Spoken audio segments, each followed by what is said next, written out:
ನಮಸ್ಕಾರ. ನಾನು ಡಾಕ್ಟರ್ ಕವಿತಾ ಹೊತ್ಗಿಮಠ, ಆಯುರ್ವೇದಾಚಾರ್ಯ, ರೇಖಿ ಗ್ರ್ಯಾಂಡ್ ಮಾಸ್ಟರ್ ಮತ್ತು ಕರುಣಾ ಹೀಲಿಂಗ್ ಮಾಸ್ಟರ್, ಆರೋಗ್ಯ ದರ್ಪಣ ಆಯುರ್ವೇದ ಮತ್ತು ಪರ್ಯಾಯ ಚಿಕಿತ್ಸಾ ಕೇಂದ್ರ, ಹೊಸಕಾದರವಳ್ಳಿ. ಈಗೊಂದೇನು ವಿಜ್ಞಾನ ಡೆವಲಪ್ ಆಗ್ತಾ ಇದೆ, ಕ್ವಾಂಟಮ್ ಸೈನ್ಸ್. ಈ ವಿಜ್ಞಾನ ಡೆವಲಪ್ ಆದ ನಂತರ ಸಾಕಷ್ಟು ಮನುಷ್ಯನ ವಿಚಾರವಾಗಿ, ಈ ಶರೀರ ಅಥವಾ ಮನಸ್ಸಿನ ವಿಚಾರವಾಗಿ ಸಾಕಷ್ಟು ಹೊಸ ಹೊಸ ಸಂಶೋಧನೆಗಳು ಹೊರಗಡೆ ಬರ್ತಾ ಇದ್ದಾವೆ. ಈಗ ಡೈರೆಕ್ಟಾಗಿ ಸೈನ್ಸ್ ಅಥವಾ ಸೈಂಟಿಸ್ಟ್ ಹೇಳಲಿಲ್ಲ ಅಂತಂದರೂ ಕೂಡ ಇಂಡೈರೆಕ್ಟಾಗಿ ಕೆಲವೊಂದು ಮನುಷ್ಯನ ಶರೀರದ ಬಗ್ಗೆ ನಮಗೆ ತಿಳಿತಾ ಇದೆ. ಉದಾಹರಣೆ ಈಗ ಸಂಪೂರ್ಣ ಬ್ರಹ್ಮಾಂಡ ಆಗಿರೋದು ಕೇವಲ ವೈಬ್ರೇಷನ್ಸ್ ಅಥವಾ ಕಂಪನಗಳಿಂದ ಅಂತ ವಿಜ್ಞಾನ ಹೇಳುತ್ತೆ. ಅಂದರೆ ಮನುಷ್ಯನ ಶರೀರ ಕೂಡ ಕಂಪನಗಳಿಂದ ಆಗಿದೆ.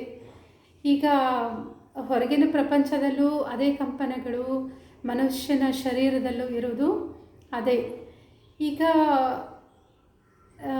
ಮನುಷ್ಯ ಆರೋಗ್ಯವಾಗಿರಬೇಕು ಮಾನಸಿಕವಾಗಿ, ಶಾರೀರಿಕವಾಗಿ ಅಂತಂದರೆ ಈಗ ಅವನು ಏನೆಲ್ಲ ಮಾಡಬೇಕು ಅನ್ನೋ ವಿಧಾನಗಳನ್ನು ನಮ್ಮ ಋಷಿಮುನಿಗಳು ಪ್ರಾಚೀನ ಕಾಲದಿಂದನೂ ಹೇಳ್ತಾನೆ ಬಂದಿದ್ದಾರೆ. ಈಗ ಕೇವಲ ನಾವು ಆರೋಗ್ಯವಾಗಿರಬೇಕು ಅಂತಂದರೆ ಆರೋಗ್ಯವಾದ ಆಹಾರ ಅಥವಾ ಇಂಜೆಕ್ಷನ್ ಮಾಡಿಸ್ಕೊಳ್ಳೋದು, ಗುಳಿಗೆ ತಗೊಳ್ಳೋದು ಅದಷ್ಟೇ ಸೊಲ್ಯೂಷನ್ ಅಲ್ಲ. ಅದರ ಜೊತೆಗೆ ನಮ್ಮ ಮನಸ್ಸಿನ ಆರೋಗ್ಯ ಕೂಡ ತುಂಬಾ ಮುಖ್ಯ ಆಗಿರುತ್ತೆ. ಕಾರಣ ಈಗ ಸಾಕಷ್ಟು ರೋಗಗಳು ಮನಸ್ಸಿನಿಂದ ಹುಟ್ಕೊಳ್ತಾ ಇದ್ದಾವೆ ಅನ್ನೋದನ್ನು ಈಗ ವಿಜ್ಞಾನಿಗಳು ಅಥವಾ ಡಾಕ್ಟರ್ಸ್ ಕೂಡ ಹೇಳ್ತಾ ಇದ್ದಾರೆ. ಮನಸ್ಸನ್ನು ನಾವು ಧನಾತ್ಮಕವಾಗಿ ಇಟ್ಕೊಂಡಿದ್ರೆ, ಧನಾತ್ಮಕ ವಿಚಾರಗಳಿಂದ ತುಂಬಿಕೊಂಡಿದ್ರೆ ಅದು ನಮ್ಮ ಶರೀರದ ಮೇಲೂ ಕೂಡ ಒಂದು ಧನಾತ್ಮಕ ಪರಿಣಾಮವನ್ನು ಬೀರುತ್ತೆ ಅನ್ನೋದು ಸೈಂಟಿಫಿಕ್ ಆಗಿ ಹೇಳ್ತಾ ಇದ್ದಾರೆ. ಈಗ ರೇಖಿ ವಿಚಾರವಾಗಿ ಏನೆಲ್ಲ ಸೈಂಟಿಫಿಕ್ ರಿಸರ್ಚ್ಗಳು ಪ್ರಪಂಚದಾದ್ಯಂತ ನಡೆದಿದ್ದಾವೆ ಅನ್ನೋ ವಿಚಾರವಾಗಿ ಈ ವಿಡಿಯೋದಲ್ಲಿ ಶಾರ್ಟಾಗಿ ಹೇಳ್ತಾ ಇದ್ದೀನಿ. ಡೆವಲಪ್ಡ್ ಕಂಟ್ರೀಸ್ ಅಂತ ಹೇಳ್ತೀವಿ, United States, United Kingdom, Europe, ಆಮೇಲೆ ಜಪಾನ್, ಈ ದೇಶಗಳಲ್ಲಿ ಸೈಂಟಿಫಿಕ್ ಆಗಿ ರಿಸರ್ಚ್ಗಳು ನಡೆದಿದ್ದಾವೆ. ಬಯೋಫೀಲ್ಡ್ ಥೆರಪೀಸ್ ಅಥವಾ ಕಾಂಪ್ಲಿಮೆಂಟರಿ ಹೀಲಿಂಗ್ ಅಪ್ರೋಚ್ ಅನ್ನೋ ಒಂದು ಹೆಡ್ಡಿಂಗಲ್ಲಿ ರಿಸರ್ಚನ್ನು ಮಾಡ್ತಾ ಇದ್ದಾರೆ. ಉದಾಹರಣೆಗೆ ಈಗ ಯುನೈಟೆಡ್ ಸ್ಟೇಟ್ಸ್ನಲ್ಲಿ university of California, San Diego, Harvard medical school, university of Arizona, university of Minnesota, ಈ ಕೆಲವೊಂದು ಸ್ಥಳಗಳಲ್ಲಿ ರಿಸರ್ಚಸ್ ಆಗ್ತಾ ಇದ್ದಾವೆ.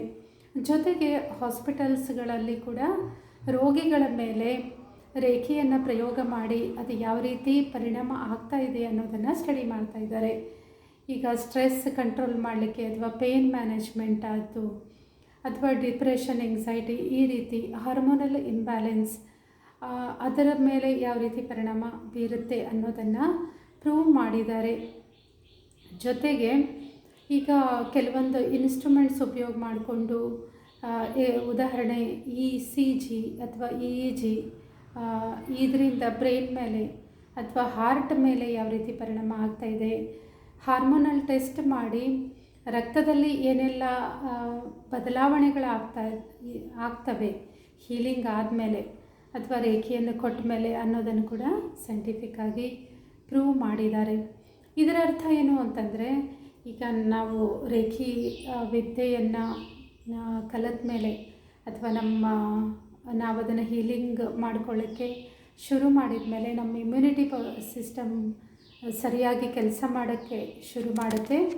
ಆಮೇಲೆ ಇನ್ನೊಂದು ಮುಖ್ಯವಾದ ಅಂಶ ಅಂತಂದರೆ ಇದು ಪ್ಯಾರಾಸಿಂಪಥೆಟಿಕ್ ನರ್ವ್ ಸಿಸ್ಟಮ್ ಅಂತ ಹೇಳ್ತೀವಿ. ಇದು ರೆಸ್ಟ್ ಮತ್ತು ಹೀಲಿಂಗ್ ಮೋಡಿಗೆ ತೊಗೊಂಡು ಹೋಗುತ್ತೆ ಈ ಒಂದು ನರ್ವ್ ಸಿಸ್ಟಮ್. ಅದರ ಮೇಲೆ ಕೂಡ ಇದು ಒಳ್ಳೆಯ ಪರಿಣಾಮಕಾರಿಯಾಗಿ ಕೆಲಸ ಮಾಡ್ತಾ ಇದೆ. ಇದರಿಂದ ರಿಕವರಿ ಆಗಲಿಕ್ಕೆ ಬೇಗ ಸಾಕಷ್ಟು ಹೆಲ್ಪ್ ಆಗುತ್ತೆ ಅಂತ. ಅಂದರೆ ಇದರರ್ಥ ನಾವು ಆರೋಗ್ಯವಾಗಿರಬೇಕು ಮಾನಸಿಕವಾಗಿ, ಶಾರೀರಿಕವಾಗಿ ಅಂತಂದರೆ ಕೇವಲ ಈಗ ಮೆಡಿಸಿನ್ಸ್ ತೊಗೋಬೇಕು ಅಥವಾ ಡಾಕ್ಟರ್ ಹತ್ರ ಹೋಗಬೇಕು, ಕೌನ್ಸಿಲರ್ ಹತ್ರ ಹೋಗಬೇಕು, ಅದಷ್ಟೇ ಇಂಪಾರ್ಟೆಂಟ್ ಅಲ್ಲ. ಅದರ ಜೊತೆಗೆ ನಮ್ಮ ಜೀವನವನ್ನು ಧನಾತ್ಮಕವಾಗಿ ರೂಪಿಸಿಕೊಳ್ಳೋದು ಕೂಡ ತುಂಬಾ ಮುಖ್ಯ ಇದೆ. ಅದು ಸೈಂಟಿಸ್ಟ್ ಕೂಡ ಇವಾಗ ಡಾಕ್ಟರ್ಸ್ ಕೂಡ ಅದನ್ನೇ ಹೇಳ್ತಾ ಇದ್ದಾರೆ. ರೇಖೀಯ ಇದೊಂದು ಪ್ರಾಚೀನ ವಿದ್ಯೆ. ಇದರ ಉಪಯೋಗವನ್ನು ನಾವು ತೆಗೆದುಕೊಂಡು ನಮ್ಮ ಜೀವನವನ್ನು ಮತ್ತಷ್ಟು ಸುಂದರವಾಗಿಸ್ಕೊಳ್ಳೋಣ ಅಂತ ಹೇಳಕ್ಕೆ ಬಯಸ್ತೀನಿ. ಧನ್ಯವಾದ.